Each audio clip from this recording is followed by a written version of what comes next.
33장.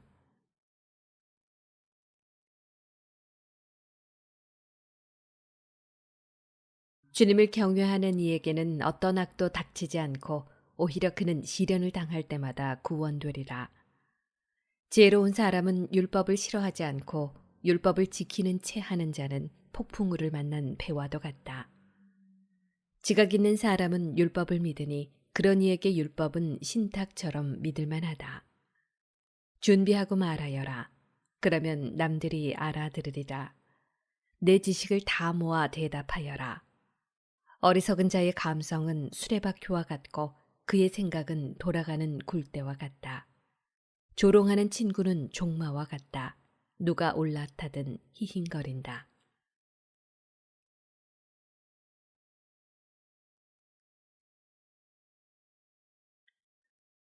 불평등.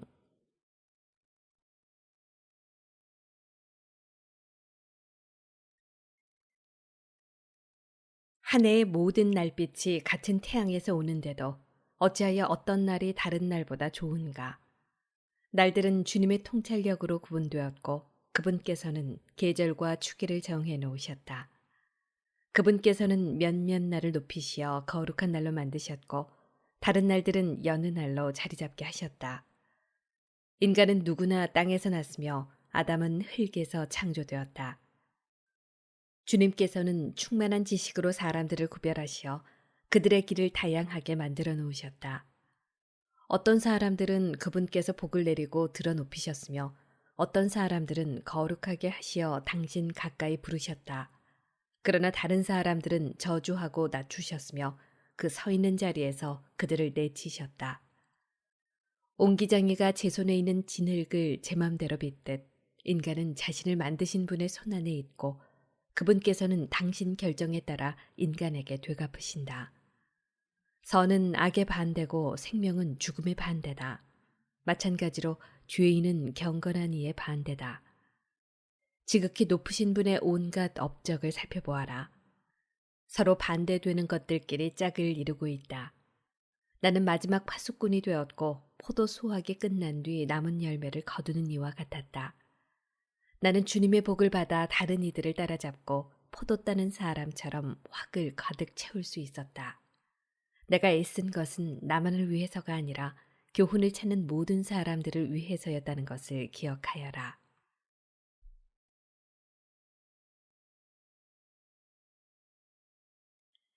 재산과 집안을 다스리는 법.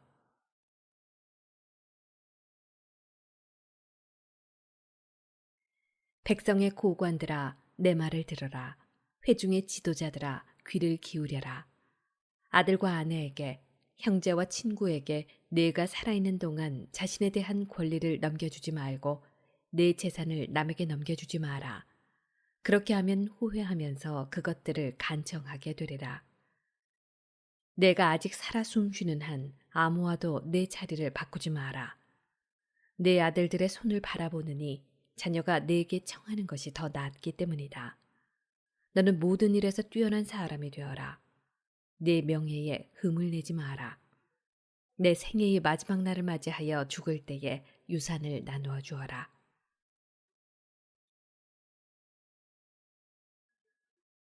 종.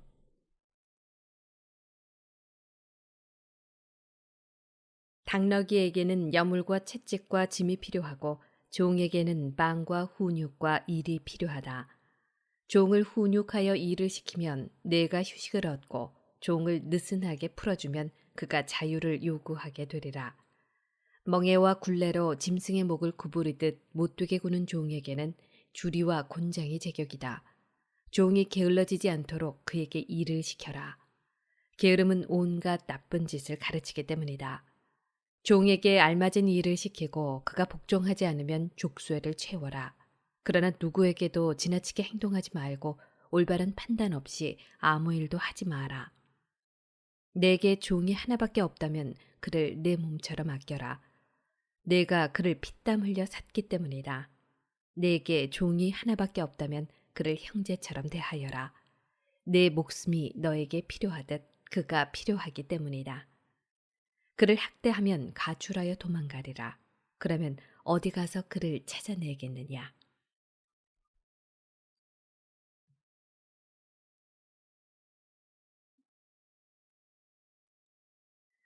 허황된 꿈.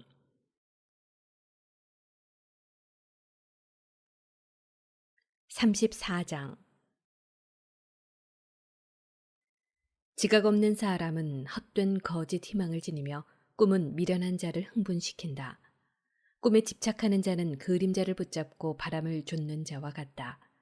꿈의 환시는 현실의 반영일 뿐 제 얼굴을 자기가 보는 것과 같다. 더러운 것에서 어찌 깨끗한 것이 나오고 거짓에서 어찌 참이 나오겠느냐. 점과 징조와 꿈은 헛된 것이다. 마음은 산고를 겪는 여인처럼 환상을 본다. 그것들이 지극히 높으신 분께서 보내신 것이 아니라면 거기에 마음을 주지 마라. 꿈은 수많은 이들을 속이고 그것에 희망을 품는 자들을 몰락시켰다. 그런 기만이 없어야 율법이 성취되고 지혜는 진실한 이의 입에서 완성된다.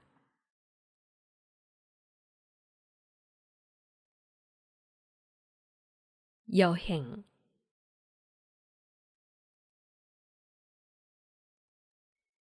여행을 많이 한 사람은 아는 것이 많고 경험이 많은 사람은 지각 있게 말하리라. 시련을 겪지 않은 사람은 아는 것이 적지만 여행을 많이 한 사람은 모든 일에 능동하다. 나는 여행하면서 많은 것을 보았지만 내가 배운 것을 말로 다 표현할 수는 없다. 나는 여러 번 죽을 고비를 넘겼는데 이런 경험 덕분에 무사하였다.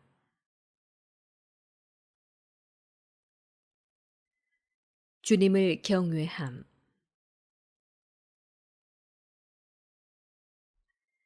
주님을 경외하는 이들의 영은 살아있으리라. 그들의 희망이 자신들을 구원하시는 분께 있기 때문이다. 주님을 경외하는 이는 아무것도 겁내지 않으리라. 주님께서 그의 희망이시니 무서울 것이 없다. 주님을 경외하는 이의 영혼은 행복하다. 그는 누구를 의지하는가? 누가 그를 후원하는가? 주님의 눈은 당신을 사랑하는 이들 위에 머무시니 그들에게 든든한 방패요 힘있는 버팀목이시며 열풍을 막아주는 쉼터요 한낮의 뙤약볕을 가려주는 그늘이시다. 또 비틀거리지 않게 지켜주시고 넘어지지 않게 붙잡아 주신다. 주님께서는 영혼을 드러높이시고 눈을 밝혀주시며 치유와 생명과 복을 내려주신다.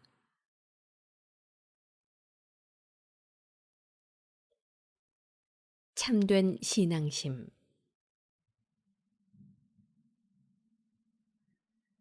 불의하게 얻은 것으로 제사드리면 부정한 제물이 되고 무도한 자들의 봉헌물은 받아들여지지 않는다.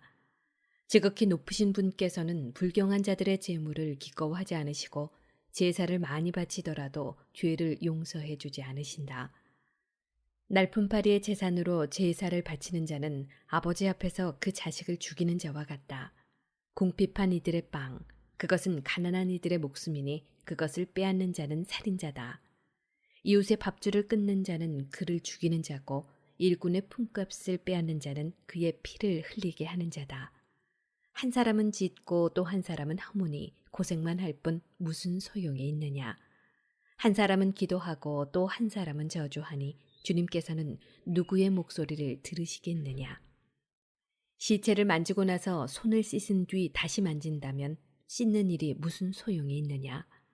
이처럼 어떤 사람이 자기 죄 때문에 단식을 하고 나가서 같은 죄를 짓는다면 누가 그의 기도를 들어주겠느냐. 또 자신을 낮추는 일이 무슨 소용이 있겠느냐. 35장. 율법을 지키는 것이 제물을 많이 바치는 것이고 계명에 충실한 것이 구원의 제사를 바치는 것이다. 은혜를 갚는 것이 고운 곡식 제물을 바치는 것이고 자선을 베푸는 것이 찬미의 제사를 바치는 것이다. 악을 멀리하는 것이 주님을 기쁘게 해드리는 것이고 불의를 멀리하는 것이 속죄하는 것이다. 주님 앞에 빈손으로 나타나지 마라. 사실 이 모든 것은 계명에 따른 것이다. 의로운 이의 제물은 제단을 기름지게 하고 그 향기가 지극히 높으신 분께 올라간다. 의로운 사람의 제사는 받아들여지고 그 기억은 잊히지 않으리라. 기꺼운 마음으로 주님께 영광을 드리고 내 손에 첫 열매를 바치는 데에 인색하지 마라. 제물을 바칠 때는 언제나 즐거운 얼굴을 하고 11조를 기쁘게 봉헌하여라. 지극히 높으신 분께서 내게 주신 대로 바치고 기꺼운 마음으로 능력껏 바쳐라. 주님께서는 갚아주시는 분이시기에 7배로 너에게 갚아주시리라. 그분에게 뇌물을 바치지 마라. 받아주지 않으신다. 불의한 제사에 기대를 갖지 마라. 주님께서는 심판자이시고 차별 대우를 하지 않으신다. 그분께서는 가난한 사람을 차별하지 않으시고 부당한 대우를 받는 사람의 기도를 들어주시리라. 그분께서는 고아의 간청을 무시하지 않으시고 과부가 쏟아놓는 하소연을 들어주신다. 과부의 눈물이 그 뺨에 흘러내리고 눈물을 흘리게 한 자를 거슬러 그가 부르짖지 않겠느냐. 뜻에 맞게 예배를 드리는 이는 받아들여지고 그의 기도는 구름에까지 올라가리라. 겸손한 이의 기도는 구름을 거쳐서 그분께 도달하기까지 위로를 마다한다. 그는 지극히 높으신 분께서 살펴주실 때까지 그만두지 않으니 그분께서 의로운 자들의 송사를 듣고 판결해 주신다. 주님께서는 머뭇거리시거나 악인들을 참아주지 않으신다. 무자비한 자들의 허리를 부러뜨리시고 이방인들에게 원수를 갚으실 때까지 방자한 자들의 무리를 땅에서 뽑아버리시고 불의한 자들의 왕호를 부러뜨리실 때까지 사람에게 그 행실대로 갚으시고 사람들의 소행을 그들의 속셈에 따라 갚으실 때까지 당신 백성의 송사를 판결해 주시고 당신의 자비로 그들을 기쁘게 하실 때까지 그렇게 하신다. 그분의 자비는 시련의 시기에 가뭄의 비구름처럼 반가우리라.